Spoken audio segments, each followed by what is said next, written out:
Hello, hello! On se retrouve pour un nouveau carnet de bord, numéro 61.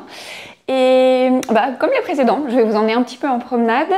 Ensuite, j'aurai un projet terminé à vous montrer et j'ai surtout une grosse annonce à vous faire à la fin de la vidéo, pour laquelle je suis ultra excitée. Du coup, sans plus tarder, on est parti.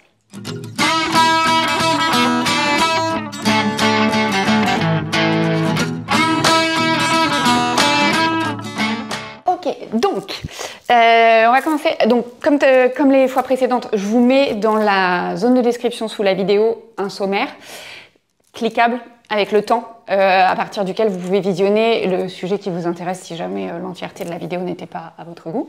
N'hésitez pas à aller regarder du coup là-dessous. Et en plus, il y aura évidemment, comme à chaque fois que je fais des références à des choses, la version par l'écrit et notamment pour les visites. Alors pour les visites, je suis désolée, mais je me suis pas... J'ai pas pris le temps de vous mettre tous les sites internet qui sont associés aux sites que j'ai visités. Par contre, je vous ai mis les noms et du coup, il suffit de taper dans Google et vous les trouverez facilement. Par contre, pour le projet terminé, je vous ai mis le lien vers un article de blog que j'ai écrit sur le sujet. Et pour l'annonce que je vais vous faire, c'est pareil, je vous ai mis le lien. Voilà. Ceci étant posé, nous sommes partis. Je vous emmène dans l'Oise et dans l'Aisne. Alors, il faut savoir que depuis... ça fait quelques années qu'on avait commencé à faire ça avec mon mari. On aime maintenant pour Noël ou pour certains anniversaires, choses comme ça, plutôt offrir des expériences qu'offrir des cadeaux pour la simple et bonne raison que pour les personnes pour lesquelles on fait ça, on estime que quand on est adulte et qu'on a un emploi où on gagne sa vie, j'allais dire correctement, enfin sans forcément bien gagner sa vie, mais de façon correcte, souvent quand on a besoin de quelque chose ou envie de quelque chose, on se l'achète. En tous les cas, moi c'est mon cas, j'attends pas qu'on m'offre les trucs dont j'ai envie ou besoin. Et du coup, en tous les cas, surtout si j'en ai besoin, c'est que j'en ai besoin rapidement. Et donc je vais pas, moi je suis pas quelqu'un qui fait des listes pour Noël ou pour les anniversaires, voilà. D'autant plus que, du coup je vous balance tout ça, mais dans une démarche un peu... Ouais, bref, non, je vais pas vous balancer tout ça. Donc bref, du coup, on offre des expériences comme des sorties au théâtre, des choses comme ça. Et cette année, à Noël, ou à son anniversaire, je sais plus, un des deux, on avait proposé à mon père de faire un week-end avec lui, de l'emmener en week-end et d'aller faire des visites parce que c'est quelque chose qu'on aime bien partager ensemble, faire des visites de musées, faire des visites de lieux, voilà. Et donc... on a choisi de partir pas trop loin parce qu'on voulait pas avoir des temps de transport et compagnie. On voulait quelque part qui soit accessible pour nous en transport en commun de Paris. Mon père habitant en Seine-et-Marne, voilà, un endroit où on puisse se rejoindre facilement sans trop de temps de transport. Et donc, mon père, qui connaît pas mal la région, nous a dit « Ah, mais dans l'Oise, il y a plein de trucs à faire et tout. » Donc, on a regardé. Effectivement, mon Dieu, mais l'Oise, il y a gavé de choses à faire. Donc là, il a fallu restreindre un peu le champ d'action parce que l'Oise c'est très grand et encore une fois on voulait profiter des choses sans avoir à se taper des temps de transport pas possible.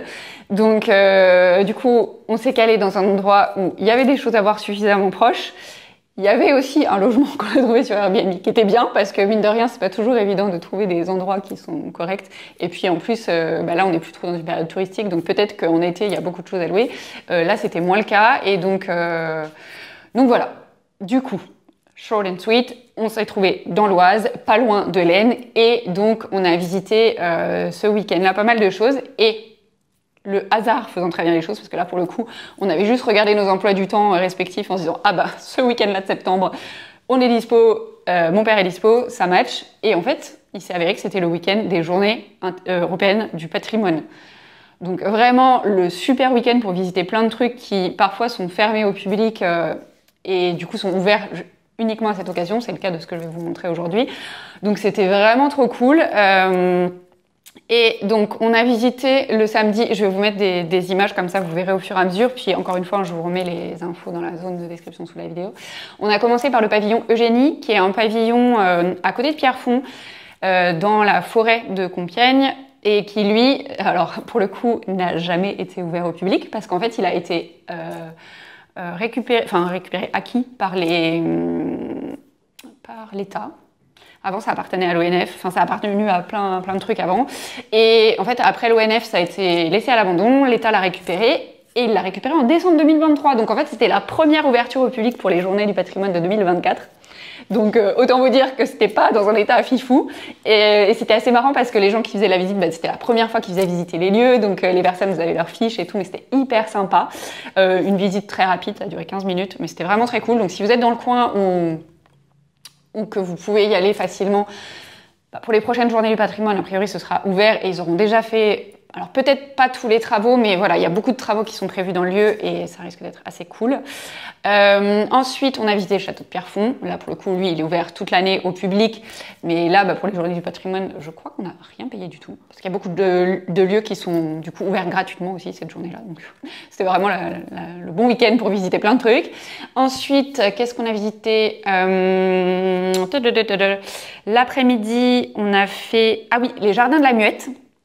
Donc là, c'est pareil, c'est ouvert uniquement pendant les Journées du patrimoine et je peut-être qu'il y a quelques autres dates parce qu'en fait, c'est un privé. Donc là, pour le coup, la visite est payante parce que c'est un privé, mais c'est ouvert rarement au public et c'est un monsieur qui est passionné par les arbres et qui a du coup créé sur son terrain qui est immense. Il y a une partie arboretum, il y a une partie où il y a un petit labyrinthe avec des pommiers et des poiriers.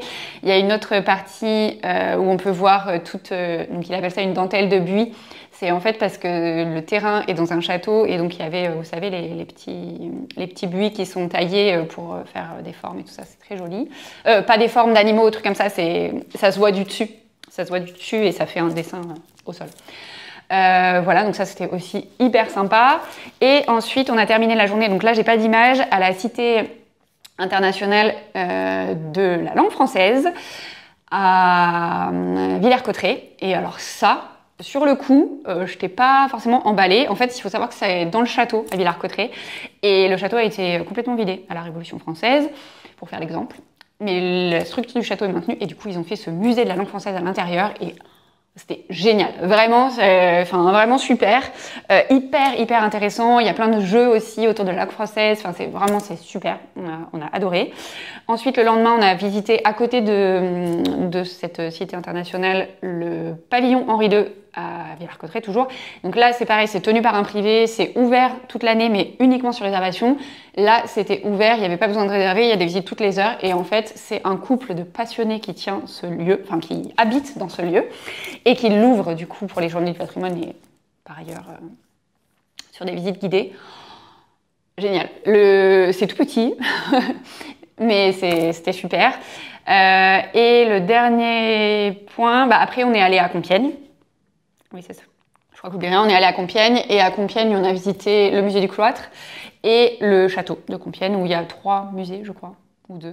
Enfin, en tous les cas, on en a visité 2. Il y a les appartements du roi et le musée de l'automobile. Voilà. Là, c'était un peu moins... En fait, c'est moins mis en valeur que les autres choses qu'on avait pu voir précédemment et du coup c'était moins cool mais sinon c'était vraiment quand même très intéressant dans tous les cas. Donc bref, voilà, si vous baladez dans l'Aisne, dans l'Oise, dans ces coins-là, c'est des petites visites à faire. Donc c'est tout, parce que je ne tiens pas une chaîne de tourisme, donc on va passer au tricot, hein. Ces derniers temps, j'ai fait pas mal de projets que je ne peux pas vous montrer parce qu'il y a eu beaucoup de créations de patrons. Et du coup, j'avais la tête, mais genre comme une pastèque quand j'ai terminé mon dernier patron. Qui est d'ailleurs en test actuellement. Et j'avais besoin d'un projet zéro cerveau. Alors, zéro cerveau, on n'a pas tous et toutes la même définition du zéro cerveau. Pour moi, un projet tricot zéro cerveau, c'est un projet de chaussettes, parce que c'est quelque chose que je maîtrise. C'est un projet écrit par quelqu'un et bien écrit par quelqu'un, dans ma taille, où j'ai pas des calculs à refaire. Je cherchais aussi quelque chose où il n'y ait pas de changement de couleur et tout ça. Je voulais vraiment pouvoir tricoter devant la télé sans prendre la tête, sans avoir à regarder des motifs au jacquard ou je sais pas quoi. Là, pour le coup, j'ai trouvé un patron où il y avait une grille, mais la grille, c'était 11 rangs. Et vu que c'était symétrique, franchement, ça se retenait hyper vite. C'était que maille envers, maille endroit, des jetés, des diminutions. Donc vraiment le truc, en tous les cas pour moi, que je considère comme zéro cerveau. Et ça donnait les Monkey Socks. Voilà. Donc je vais vous faire un insert. Cette fois-ci, on y a pensé avec mon mari à filmer les chaussettes portées, comme ça vous voyez vraiment à quoi elles ressemblent. Et ce qui est assez marrant, c'est que quand j'ai commencé à les tricoter, donc une fois bloqué, le motif ressort très bien, mais pas bloqué, c'était un peu tassé. Et il y a des gens qui me disent « Ah, c'est marrant, tu tricotes des torsades !» Et sur le coup, j'avais pas fait attention et c'est vrai qu'en rendu, ça ressemble à des torsades, mais bon, une fois bloqué, on voit bien que c'est plutôt de la dentelle. Donc, si vous voulez avoir toutes les infos, c'est un patron gratuit sur Ravelry. Il est disponible de mémoire en 3 tailles. Moi, j'ai tricoté la plus petite pour mon 38. Mais je vous ai écrit tout un article sur le blog où, du coup, vous aurez toutes les infos. Donc, faut pas hésiter à les regarder. Comme ça, vous aurez même le lien direct vers le patron, tout ça. Le patron est disponible, alors de mémoire, en anglais, parce que moi, c'est comme ça que je l'ai suivi. En écrivant l'article tout à l'heure, je me suis rendu compte qu'il était disponible en allemand et en finnois, je crois. Pas sûr pour le finnois, mais en tous les cas, l'allemand, quasiment certaine. En tous les cas, pas en français aussi, complètement certaine. Les explications, elles étaient plutôt bien rédigées. Moi, j'ai juste modifié, parce que, vous voyez, hop, c'est un talon droit en languette. Moi, j'ai juste modifié le fait que, vous savez, je vous avais fait une vidéo, d'ailleurs, je vous l'ai remise dans l'article, une vidéo où, au fur et à mesure que je tricote le talon, je récupère les mailles qu'il faudra récupérer à la fin sur le talon pour reformer le tube. Et du coup, j'ai utilisé cette technique-là pour pas avoir à remonter mes mailles à la fin. C'est la seule modif que j'ai faite. Sinon, le reste, j'ai vraiment tout suivi le patron à la lettre. Il est vraiment bien écrit, il n'y a pas de prise de tête. C'est vraiment nickel. Donc voilà, c'est mon seul projet terminé. Pour info et pour anecdote, j'ai terminé mon petit cahier avec ce projet. Et en regardant tout à l'heure, avant d'aller ranger mon cahier pour en reprendre un autre, je me suis rendu compte que j'avais commencé ce carnet en septembre 2021 et je l'ai terminé en septembre 2024. Donc voilà. Et en général, j'ai une page par patron. Donc voilà. Bref, on s'en fiche, mais mon carnet me dure du coup 3 ans. Voilà. Sinon, quoi d'autre? Ah oui, et j'ai pas de projet en cours à l'heure où je tourne. Et j'ai pas tricoté depuis 2 jours. On dirait les alcooliques anonymes, quoi. Sauf que moi, je suis pas en mode alcoolique anonyme, je vais replonger, hein, je vais trouver quelque chose à tricoter, mais c'est juste que j'hésite encore à créer un nouveau patron. En fait, j'ai un patron que je dois créer pour lequel j'ai pas encore reçu la laine, et c'est ça qui me met en attente, parce que je me dis, si jamais je reçois la laine et que j'ai commencé à créer autre chose, ça va me prendre la tête. Donc du coup, bref, je sais pas trop quoi faire. En plus, je suis une série danoise en ce moment, et la fille, l'héroïne de la série, porte pas mal de bonnets, et du coup, j'ai des envies de tricot de bonnet alors que je n'en ai pas besoin. Enfin bref, c'est un peu confus dans ma tête, on va dire. Donc je sais pas trop ce que je vais faire. Mais par contre, si vous tricotez des trucs en ce moment et que vous voulez me partager ça dans les commentaires, je serais ravie de savoir ce qu'il y a sur vos aiguilles. Peut-être ça me donnera des idées, ça me permettra de faire le tri dans ma tête. Ok, dernier point, c'était l'annonce que j'avais à vous faire. Donc certaines personnes, si vous me suivez sur Instagram, sont déjà au courant. J'ai décidé de lancer un abonnement 100% tricot. Si vous me suivez depuis quelques temps, vous saviez que il y a au début de l'année, j'ai lancé un abonnement 100%, non pas au début de l'année, ça fait quelques ans déjà, j'ai lancé un abonnement 100% yoga, puisque je suis prof de yoga. Ensuite, j'ai ajouté le tricot dans l'abonnement de yoga, donc il y avait 2 options pour l'abonnement, soit les gens qui voulaient faire que du yoga, soit les gens qui voulaient faire et du yoga et du tricot. Mais il y a aussi des gens qui s'en fichent du yoga, hein, et vous avez le droit, même si je suis intimement convaincue que c'est comme le tricot de chaussettes, c'est compliqué de faire sa vie sans tout ça, mais bon, après vous avez le droit. Et du coup, j'ai décidé de proposer à partir de demain, donc, si jamais vous regardez la vidéo en direct, le jour où elle est sortie, donc le 30 septembre à 18h. Demain, donc, on sera le 1er octobre. Et demain, je lance mon abonnement 100% tricot. En fait, qu'est-ce que j'ai fait? J'ai simplement extrait la partie tricot de l'abonnement tricot yoga. Voilà. Donc, cet abonnement, il contiendra, je devrais dire, puisque ce sera demain, un nouveau patron de tricot tous les 3 mois. Parce que, pourquoi? Je veux pas vous submerger de nouveaux patrons. Déjà, en vrai, je n'ai pas la capacité de produire un nouveau patron de tricot de chaussettes, parce qu'actuellement, pour l'instant, c'est que du tricot de chaussettes dans cet abonnement. Je n'ai pas la capacité de produire un nouveau patron tous les mois, hein, on va pas se mentir. Mon métier principal, même si le tricot fait partie de mon métier, le métier principal, c'est quand même prof de yoga. Ensuite, je ne veux pas non plus vous submerger de tricot de chaussettes, parce que je sais que la plupart d'entre vous n'êtes pas comme moi à tricoter des chaussettes en projet principal. Vous avez même parfois d'ailleurs plusieurs projets en cours. Et du coup, le projet de chaussettes, c'est souvent un projet accessoire que vous avez. Et donc, je me suis dit qu'un patron tous les 3 mois, ça suffisait largement pour une consommation de tricot de chaussettes. Donc, un nouveau patron tous les 3 mois. Chaque patron est disponible en 3 niveaux de difficulté. C'est-à-dire que vous pouvez tout à fait débuter le tricot de chaussettes avec ce patron. Il y a à chaque fois, comme dans tous les patrons que j'écris, hein, d'ailleurs, il y a les liens vers des vidéos qui permettent de comprendre comment réaliser la technique qui est nécessaire à chaque étape du tricot. Ensuite, il y a un niveau qu'on appelle intermédiaire, c'est pour les gens qui tricotent déjà des chaussettes, veulent peut-être rajouter un niveau de difficulté, ou alors tricotent déjà des chaussettes mais n'ont pas envie de se prendre la tête, ne le veulent pas non plus, le truc tout simple du débutant. Et le niveau avancé, où là, vas-y, vous avez envie de la technique, on met de la technique, on met des couleurs, on met des trucs, enfin voilà, il y a un peu plus de choses à réfléchir. Alors après, on va pas se mentir, je suis pas non plus sur des patrons méga prise de tête. Mais voilà, comme ça, il y a 3 niveaux de difficulté, chacun peut s'y retrouver. Et ça permet aussi, si jamais vous étiez complètement accro et qu'un patron par mois vous suffisit pas, bah ça vous fait 3 patrons quand même, en fait, en vrai, hein, avec les 3 niveaux de difficulté, donc on devrait pouvoir s'en sortir. Ensuite, en plus de ça, il y a un accès à un groupe sur Discord, parce que pour moi, l'esprit de communauté et l'entraide, c'est un truc qui est fondamental. Et c'est quelque chose pour les personnes qui avaient suivi le défi gratuit cet été, que vous avez déjà pu expérimenter. Juste la différence, c'est pas sur le même Discord. C'est du coup sur mon Discord de yoga. Pourquoi? Parce que comme ça, vous pourrez retrouver les personnes qui font partie de l'abonnement tricot et yoga et qui tricotent la même chose que vous. Comme ça, vous êtes tous et toutes au même endroit. L'idée, c'est de pouvoir poser vos questions sur le tricot que vous avez en cours, de pouvoir échanger avec d'autres personnes, peut-être même, pourquoi pas, de vous retrouver si vous habitez les mêmes régions, parce qu'il y a des gens de... Je pense que je peux dire du monde entier qui sont abonnés, parce que j'ai des gens au Québec, il y a des personnes en France, il y a des personnes en Belgique, il y a des personnes... Où est-ce qu'il y avait d'autres personnes? Je sais plus, bref, mais en tous les cas, il y a vraiment des gens. Du coup, est-ce qu'on peut dire le monde entier avec 3 pays? Ouais, on va dire le monde entier avec 3 pays, voilà. Du coup... voilà, ça permet d'avoir ce lieu d'échange. Et en plus, parce que l'écrit c'est bien, mais parfois rien ne vaut une bonne vidéo tous ensemble pour créer un peu plus de liens et poser ses questions. Toutes les 2 semaines, il y a un rendez-vous que... Alors, au début, on l'avait appelé Knit and Yoga en direct.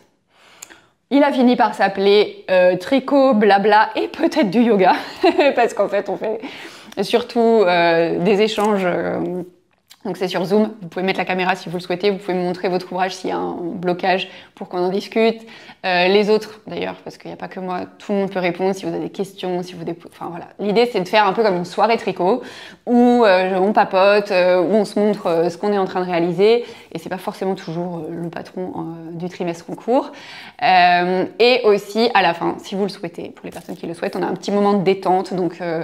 ça peut être du yoga où on bouge, mais ça peut être aussi juste un petit moment de respiration ensemble, une petite méditation, enfin voilà. Et en tous les cas, si c'est du yoga, c'est quelque chose qui est complètement accessible aux personnes qui font pas de yoga, et souvent, il n'y a même pas forcément besoin de se mettre en tenue de yoga pour pratiquer. Voilà, et je pense que je n'ai rien oublié. Ah si, et chaque trimestre, du coup, pour les personnes de l'abonnement 100% tricot, je fais une petite vidéo où je présente le patron, enfin il y a un petit vlog dédié qui sera jamais publié ailleurs. Et il y a aussi des réductions qui sont proposées pour les patrons qui sortent et qui ne sont pas proposés dans l'abonnement. Voilà, et puis des surprises aussi, je vous réserve des surprises pour la suite, parce que vous savez, je suis cette personne qui a toujours un millier d'idées et qui du coup vous les partage. Voilà.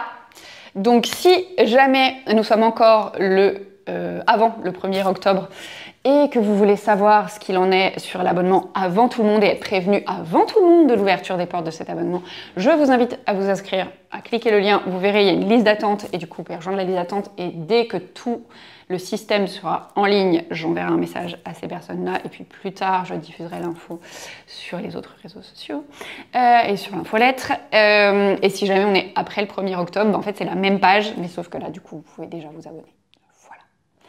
Voilà. J'espère que cette vidéo vous a plu. Oh là là, j'ai l'impression d'oublier quelque chose, mais en fait c'est juste que vu que j'ai pas de projet en cours, j'ai rien à vous montrer d'en cours, tout simplement. Ça me fait très bizarre d'ailleurs, mais bon en même temps ça repose mon poignet qui a un peu des soucis en ce moment. Enfin, en ce moment, non, ça dure depuis longtemps, c'est juste que ça va et ça vient, et avec les changements de temps, je pense que je suis comme les vieux, les vieilles blessures, elles se remettent. Bref, voilà, en tous les cas, comme toujours, si cette vidéo vous a plu, n'hésitez pas à me lâcher un pouce en l'air si vous avez quoi que ce soit à me raconter dans les commentaires. Mais s'il vous plaît, faites-le, c'est toujours un vrai plaisir de partager avec vous. Si vous avez d'autres choses à partager de visite dans l'Oise, dans l'Aisne, mettez-les en commentaire. Je suis sûre que s'il y a des gens qui tombent sur cette vidéo parce qu'ils préparent un séjour dans ce coin-là, ils seront ravis de trouver les infos. Pareil, si vous avez déjà tricoté ces chaussettes-là, là que je vous ai montré, les Monkey Socks, bah dites-moi aussi ce que vous en avez pensé, si elles vous tentent, tout ça, tout ça. Et puis bah, pour l'abonnement, je serais ravie d'avoir votre avis. Tiens, est-ce que c'est quelque chose qui vous tente? Est-ce que vous étiez déjà inscrit à la liste d'attente? Si c'est publié après le 1er octobre, peut-être que vous faites partie des tout premiers membres fondateurs de cet abonnement. Et ça me ferait trop plaisir de le savoir. Bref, moi, de tous les cas, je vous fais plein de bisous. Et je vous dis à très vite pour la suite. Ah, et si vous n'êtes pas abonné à la chaîne, faites-le. Il y a une nouvelle vidéo qui tombe tous les lundis. Et la semaine prochaine, c'est un tutoriel qui sera mis en ligne. Je vous donne pas le sujet parce que juste je l'ai oublié. Mais la vidéo est déjà même tournée et planifiée. Donc je sais que c'est un tutoriel, juste je l'ai oublié. Mon Dieu. Bref, allez, encore plein de bisous et à très vite pour la suite.